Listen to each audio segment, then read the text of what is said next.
Bismillahirrahmanirrahim. Iyyaka na'budu wa iyyaka nasta'in. Mr. President, I congratulate you on assuming the presidency of the 76th session of the General Assembly. I also wish to express appreciation for the significant achievements of your predecessor, Volkan Bozkır, who guided the Assembly skillfully under the difficult circumstances imposed by the COVID-19 pandemic.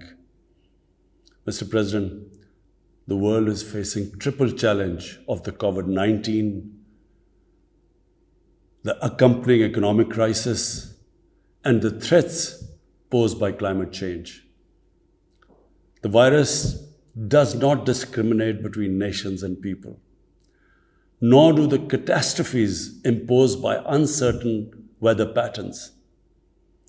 The common threats faced by us today not only expose the fragility of the international system, they also underscore the oneness of humanity. By the grace of Almighty Allah, Pakistan has been successful so far in containing the COVID pandemic.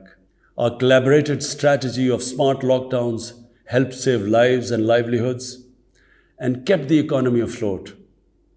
Over 15 million families survived through a social protection program of Asas. Mr. President, climate change is one of the primary existential threats that our planet faces today. Pakistan's contribution to global emissions is negligible, yet we are among the 10 most vulnerable countries to the effects of climate change in the world. Being fully aware of our global responsibilities, we have embarked upon game-changing environmental programs, reforesting Pakistan through our 10 billion tree tsunami, preserving natural habitats, switching to renewable energy, removing pollution from our cities, and adapting to the impacts of climate change. To address the triple crisis of COVID pandemic, economic downturn, and climate emergency, we need a comprehensive strategy that should include, number one, vaccine equity. Everyone, everywhere, must be vaccinated against COVID, and as soon as possible. Two, adequate financing must be made available to developing countries. This can be ensured through comprehensive debt restructuring, expanded ODA, redistribution of unutilized SDRs, and allotment of a greater proportion of SDRs to developing countries. And finally, provision of climate finance.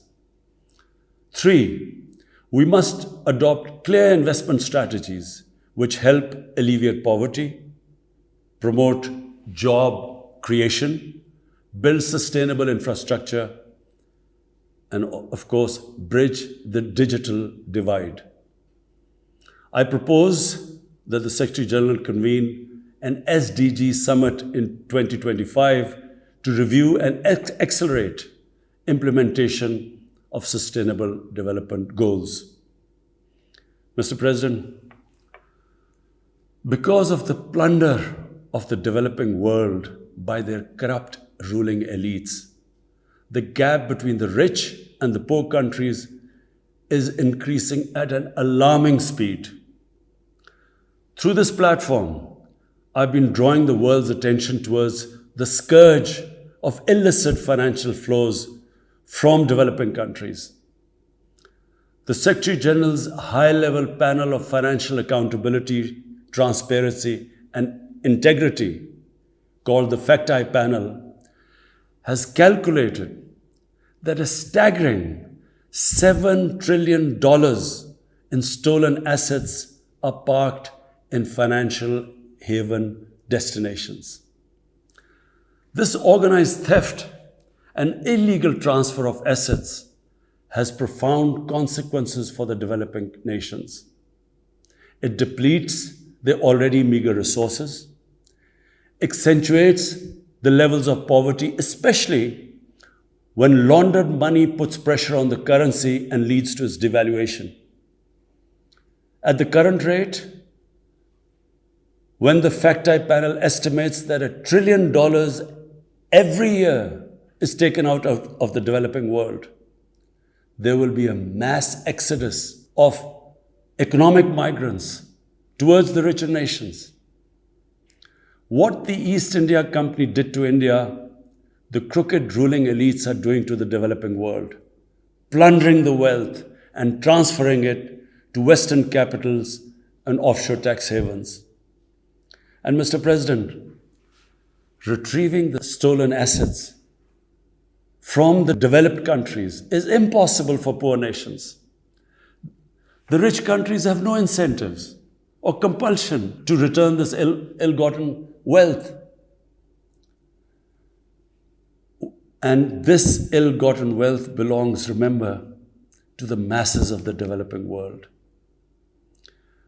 I foresee in the not-too-distant future, a time will come when the rich countries will be forced to build walls to keep out economic migrants from these poor countries.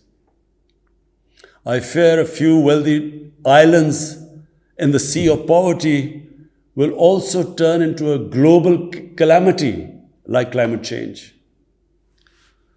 The General Assembly must take steps meaningfully to address this deeply disturbing and morally repugnant situation, naming and shaming the haven destinations and developing a comprehensive legal framework to halt and reverse the illicit financial flows are most critical actions to stop this great economic injustice. And at a minimum, the recommendations of the Secretary General's FACTI panel should be fully implemented. Mr. President, Islamophobia is another pernicious phenomenon that we all need to collectively combat. In the aftermath of the 9/11 terrorist attacks, terrorism has been associated with Islam by some quarters. This has increased the tendency of right-wing, xenophobic and violent nationalists, extremists and terrorist groups to target Muslims. The UN Global Counter-Terrorism Strategy has recognized these emerging threats.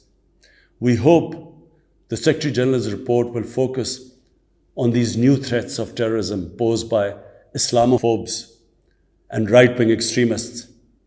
I call on the Secretary General to convene a global dialogue on countering the rise of Islamophobia. Our parallel efforts at the same time should be to promote interfaith harmony, and they should continue. Mr. President, the worst and most pervasive form of Islamophobia now rules India. The hate-filled Hindutva ideology propagated by the fascist RSS BJP regime has unleashed a reign of fear and violence against India's 200 million Muslim strong community. Mob lynching by cow vigilantes, frequent pogroms such as the one in New Delhi last year, discriminatory citizenship laws to purge India of Muslims, and a campaign to destroy mosques across India and obliterate its Muslim heritage and history are all part of this criminal enterprise.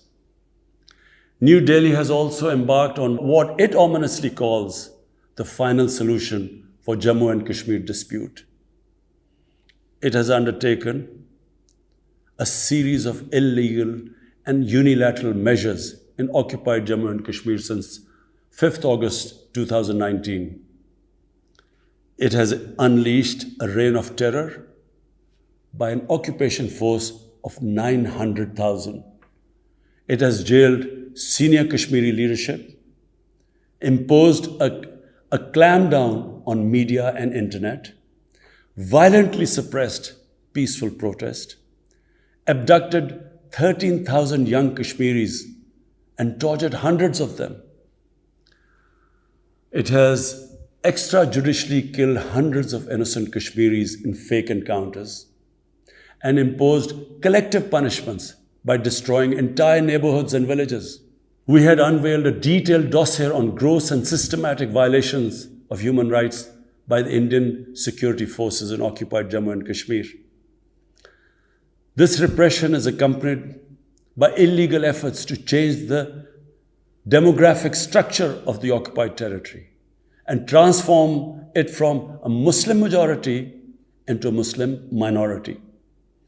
Indian actions violate the resolutions of the United Nations Security Council on Jammu and Kashmir. The resolutions clearly prescribe that the final disposition of the disputed territory should be decided by its people through a free and impartial plebiscite held under the UN auspices. India's action in occupied Jammu and Kashmir also violate international human rights and humanitarian laws, including the Fourth Geneva Convention, and amount to war crimes and crimes against humanity. It is unfortunate, very unfortunate, that the world's approach to violations of human rights lack even-handedness and even are selective. Geopolitical considerations or corporate interests, commercial interests, often compel major powers to overlook the transgressions of their affiliated countries. Such double standards, and the most glaring in case of India, where this RSS BJP regime is being allowed to get away with human rights abuses with complete immunity. The most recent example of Indian barbarity was the forcible snatching of the mortal remains of the great Kashmiri leader, Sayyid Ali Shah Gilani, from his family, denying him a proper Islamic funeral and burial in accordance with his wishes and the Muslim tradition. Devoid of any legal or moral sanction, this action has been against the basic norms of human decency. I call on this General Assembly to demand that Sayyid Gilani's mortal remains be allowed to be buried in the cemetery of martyrs with the appropriate Islamic rites. Mr. President, Pakistan desires peace with India as with all its neighbors. But sustainable peace in South Asia is contingent upon resolution of the Jammu and Kashmir dispute in accordance with the relevant United Nations Security Council resolutions and the wishes of the Kashmiri people. Last February, we reaffirmed the 2003 ceasefire understanding along the line of control. The hope was that it would lead to a rethink of the strategy in Delhi. Sadly, the BJP government has intensified repression in Kashmir and continues to vitiate the environment by these barbaric acts. The onus remains on India to create a conducive environment for meaningful and result-oriented engagement with Pakistan. And for that, it must do, number one, reverse its unilateral and illegal measures instituted since 5th August 2019. Secondly, stop its oppression and human rights violations against the people of Kashmir. And three, halt and reverse the demographic changes in the occupied territory. It is also essential to prevent another conflict between Pakistan and India.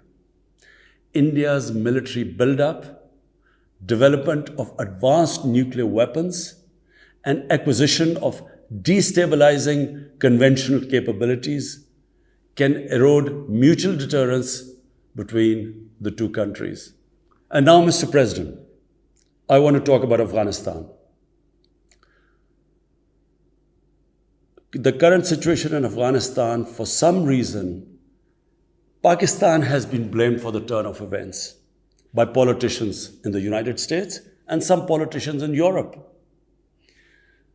From this platform, I want them all to know the country that suffered the most, apart from Afghanistan, was Pakistan when we joined the US war on terror after 9/11.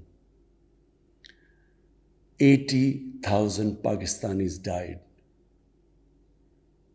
$150 billion was lost to our economy.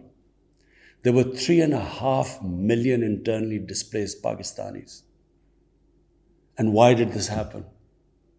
In the 80s, Pakistan was a frontline state in fighting against the occupation of Afghanistan. Pakistan and the United States trained mujahideen groups to fight for the liberation of Afghanistan.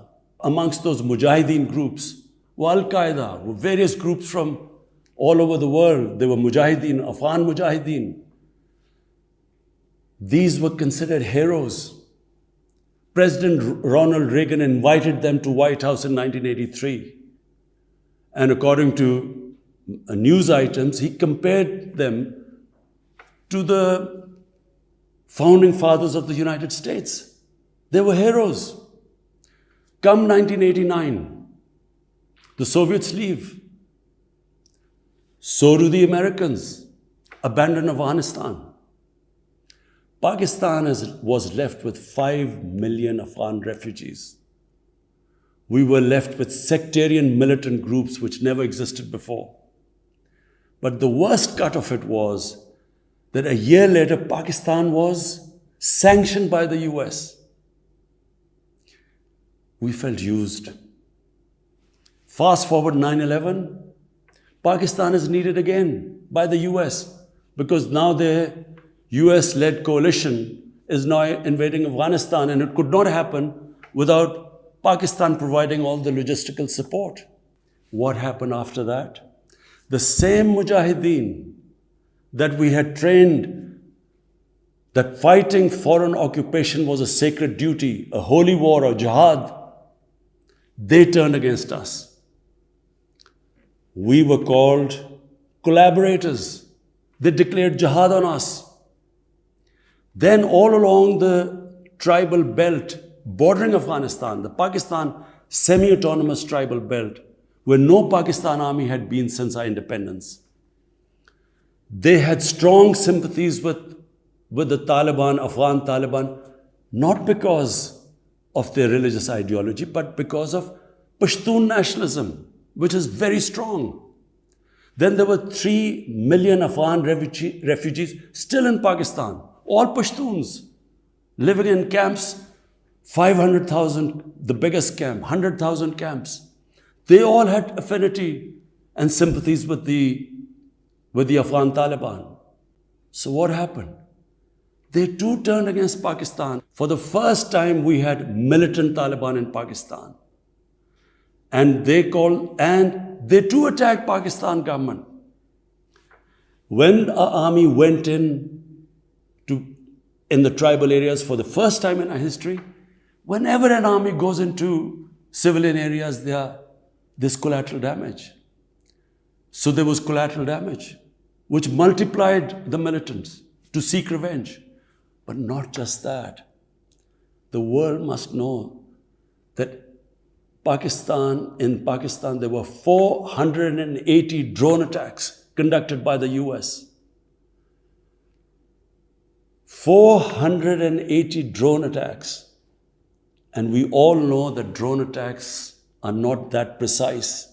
They cause more collateral damage than the militants they are targeting. So, who did the people whose relatives were being killed? Who did they seek revenge? Against Pakistan. Between 2004 and 2014, there were 50 different militant groups attacking the state of Pakistan. At one point, people like us were worried that will we survive this? There were bombs going all over Pakistan. Our capital was like a fortress. Had it not been for one of the most disciplined army in the world and one of the best intelligence agencies in the world, I think Pakistan would have gone down. So when we hear this at the end, there's a lot of worry about in the US about taking care of the people who helped them, the interpreters and everyone who helped the US. What about us?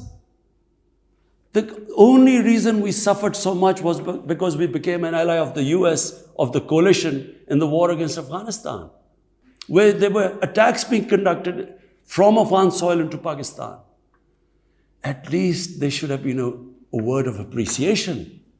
But rather than appreciation, imagine how we feel when we are blamed for the turn of events in Afghanistan. After 2006, it became apparent to everyone who understood Afghanistan's history that there would be no military solution in Afghanistan. I went to the US, I spoke to think tanks, I met at the time Senator Biden, Senator John Kerry, Senator Harry Reid. I tried to explain to them that there would not be any military solution and political settlement was the way to go forward. No one understood then. And unfortunately, in trying to force a military solution is where US went wrong. And if today,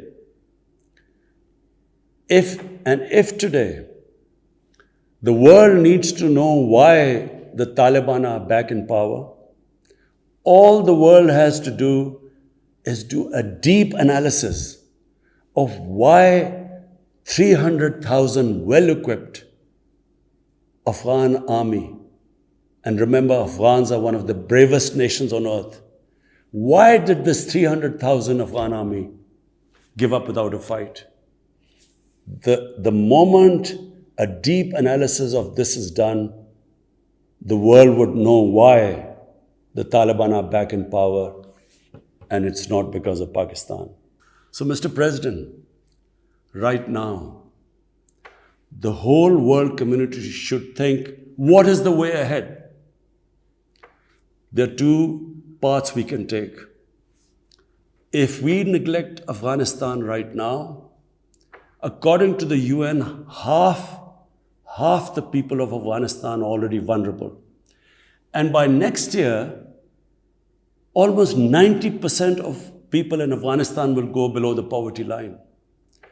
There's a huge humanitarian crisis looming ahead. And this will have serious repercussions, not just for the neighbors of Afghanistan, but it will have repercussions everywhere if a destabilized, a chaotic Afghanistan again becomes a safe haven for international terrorists. The reason why the US came to Afghanistan in the first place. So therefore, there is only one way to go. We must strengthen this current government, stabilize it, for the sake of the people of Afghanistan. What have the Taliban promised? They will respect human rights. They will have an inclusive government.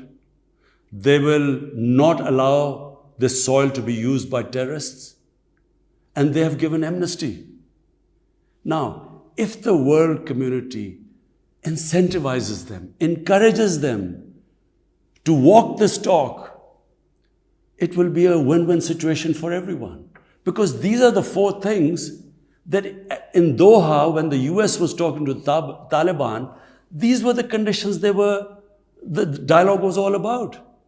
So if the world can incentivize them to go this direction, then after all, this 20-year of presence, of coalition presence in Afghanistan would not be wasted, because Afghan soil would not be used for international terrorism. So I end my talk, Mr. President, by urging everyone that this is a critical time for Afghanistan. You cannot waste time. Help is needed there. Humanitarian assistance has to be given there immediately. And the Secretary General of the United Nations has taken bold steps. I urge you to mobilize the international community and move in this direction. Thank you.